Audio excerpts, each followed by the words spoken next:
Buenas noches. Hoy estamos en Génesis capítulo 23 al capítulo 25.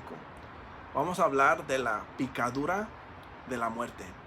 Empezamos con Génesis 23, del 1 a 2. Sara, la esposa de Abraham, vivió 127 años y murió en la ciudad de Hebrón, en la tierra de Canaán. Abraham hizo duelo y lloró por ella.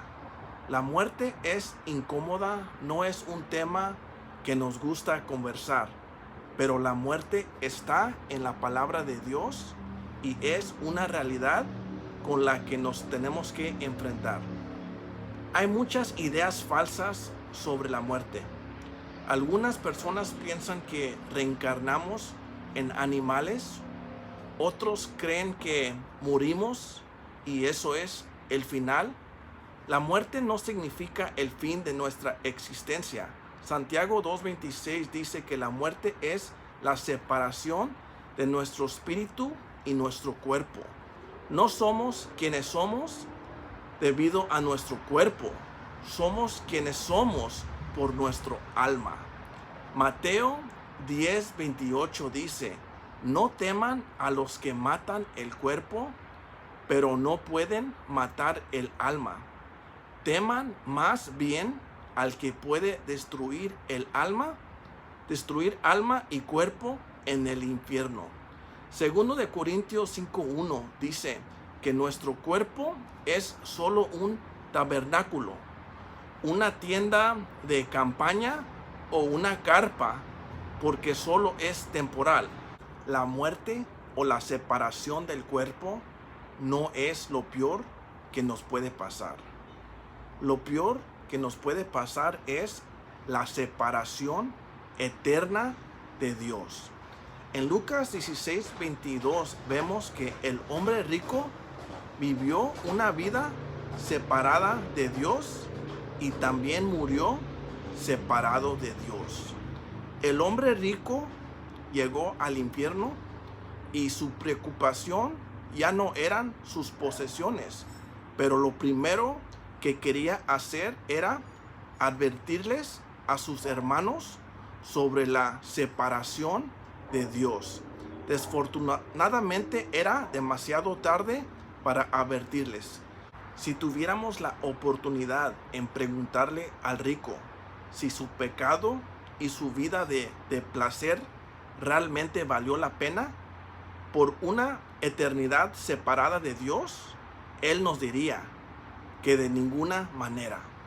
Por eso nosotros que sabemos esta verdad, tenemos la gran responsabilidad de usar cada oportunidad para advertirles a los demás y darles a todos la esperanza que hay en Jesús. Juan 11:25 al 26, Jesús dijo: yo soy la resurrección y la vida. El que cree en mí vivirá aunque muera, y el que vive creyendo en mí nunca morirá. ¿Cree usted eso? La pregunta es para nosotros. ¿Realmente creemos esto? Romanos 14:8 dice: si vivimos, vivimos para el Señor, y si morimos, morimos por el Señor. Entonces, si vivimos o morimos, del Señor somos.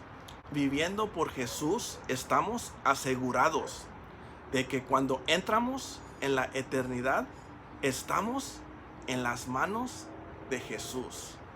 En Hechos 7:59, mientras apedraban a Esteban, Esteban oró y dijo: Señor Jesús, recibe mi espíritu. Pase lo que pase con nuestro cuerpo, nuestro espíritu está asegurado en las manos de Jesús. Cuando entremos al otro lado de la eternidad, no queremos estar solos, sino en las manos de Jesús. Mis padres tenían religión, pero necesitaban una relación con Jesús. Gracias a Dios tuve yo la oportunidad de presentarles una relación con Jesús antes de que muriera. Mi papá me visitaba como 2 veces al año. Cada vez que venía a visitarme, Tal vez yo lo enfadaba, pero siempre rezaba con él y le hablaba sobre Jesús. Mi papá recibió a Jesús personalmente.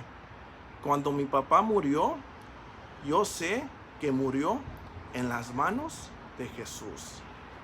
Cuando yo recibí a Jesús, no estaba muy emocionada ni impresionada mi mamá. A veces me llamaba un fanático, pero un día ella se puso muy enferma y estaba en el hospital. Y ahí en el hospital mi mamá recibió a Jesús. 2 días antes de morir, mi mamá estaba cantando canciones para Jesús y miraba en su ventana del hospital y se maravillaba de las montañas y la creación de Dios. Jesús me confirmó que la estaba preparando.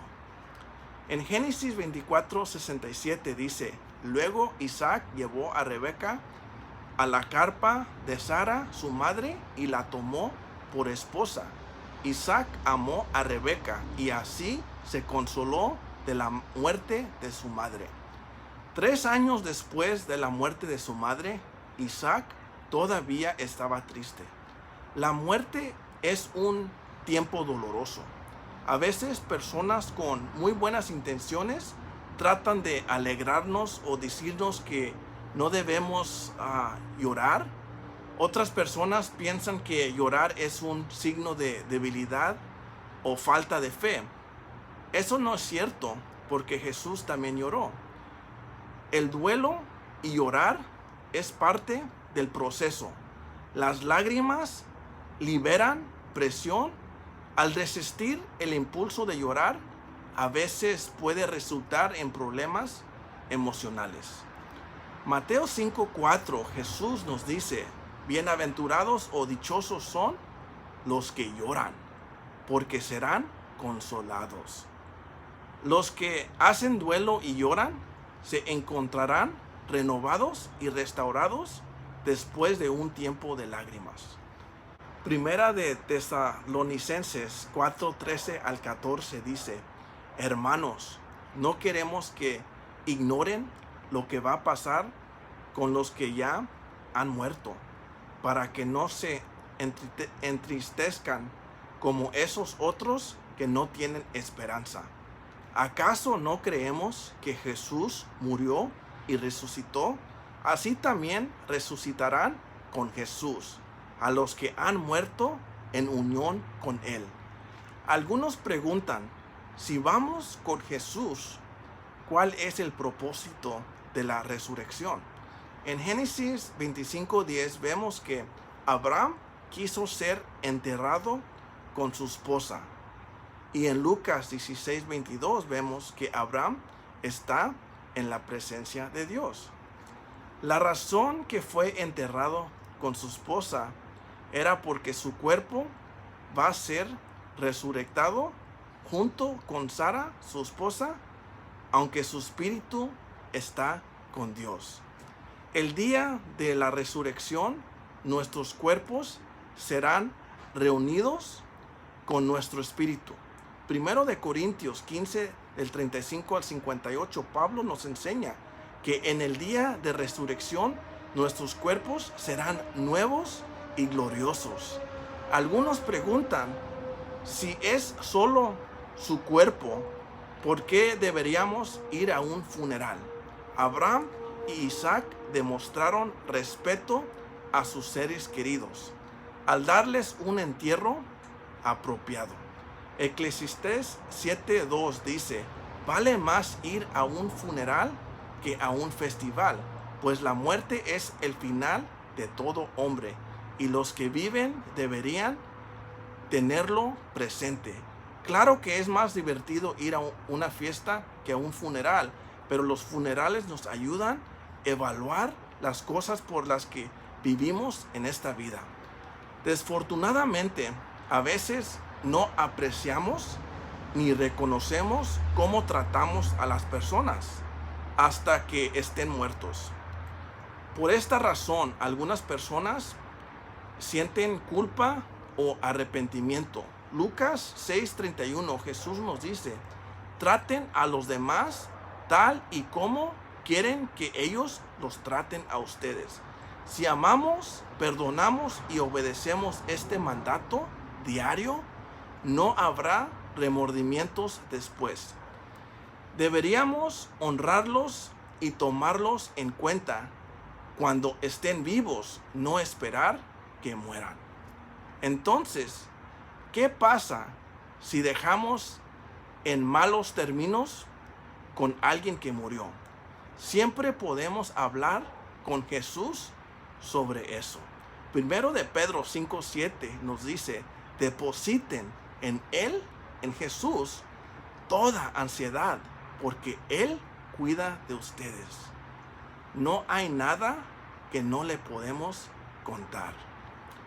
Génesis 25:21 dice: Isaac oró al Señor en favor de su esposa, porque ella era estéril.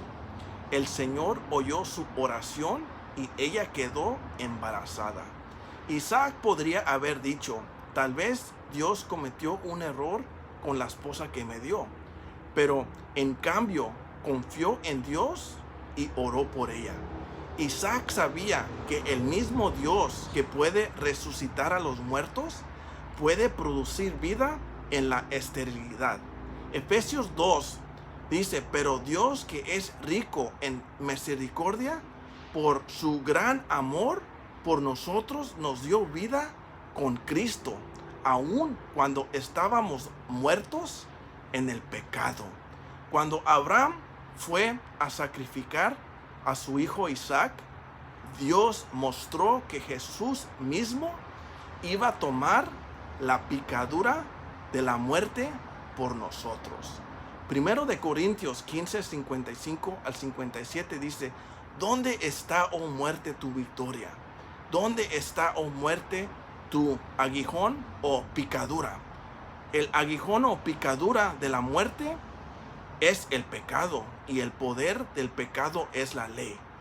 Pero gracias a Dios que nos da la victoria por medio de nuestro Señor Jesucristo. Los invito que reciban a Jesús y oren conmigo. Señor, reconozco que soy pecador y necesito tu perdón. Yo creo en mi corazón y confieso con mi boca que moriste en la cruz por todos mis pecados y resucitaste el tercer día. Me arrepiento hoy de todos mis pecados y te recibo como mi Rey y mi Salvador. Lávame con tu sangre y lléname de tu Espíritu Santo, en el poderoso nombre de Jesús. Amén.